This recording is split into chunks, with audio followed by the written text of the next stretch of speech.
आणि आता थेट नेवासा मतदारसंघात काय घडणार आहे, काय चित्र असणार आहे ते जाणून घेऊयात। तिथे ठाकरे गटाचं पारडं जड दिसतंय। गडाख यांच्या रूपाने ठाकरे गटाला तिथे आमदार विजयी होताना पाहायला मिळू शकतात। त्यामुळे इथलं संभाव्य आमदार कोण आहेत बघूया। तर आता आपण बघतोय मतदारसंघ नेवासा आणि नेवासेमध्ये शंकरराव गडाख, ठाकरे गटाचे शंकरराव गडाख हे संभाव्य आमदार असल्याचं सध्याचे चित्र आहे। त्यांच्या विरोधामध्ये शिंदे गटाने उमेदवार दिले होते विठ्ठलराव लंघे पाटील। त्यामुळे ठाकरे विरुद्ध शिंदे दोन शिवसैनिक आमने सामने भिडलेले आहेत आणि याची कारणंही आपल्याला समजून घ्यायची आहेत। अगदी काय नेमकी कारणं असतील जाणून घेऊयात आमचे प्रतिनिधी विनायक दरंदले यांच्याकडून।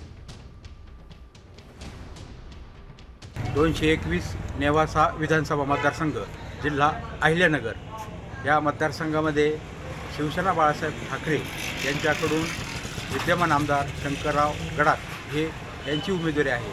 तर त्यांना विरोध म्हणून माजी आमदार बाळासाहेब मुरकुटे यांनी हे प्रहार पक्षाकडून उभे आहेत। तर शिवसेना शिंदे गटाकडून विठ्ठलराव लंघे हे उमेदवार आहेत। या मतदारसंघामध्ये तिरंगी लढत होत असल्याने गडाखांना ही निवडणूक सोपी असल्याचं संपूर्ण तालुक्यात बोललं जात आहे। मागील 2019 विधानसभा निवडणुकीमध्ये गडाख यांनी मुरकुटे यांचा 30,663 मतांनी पराभव केला।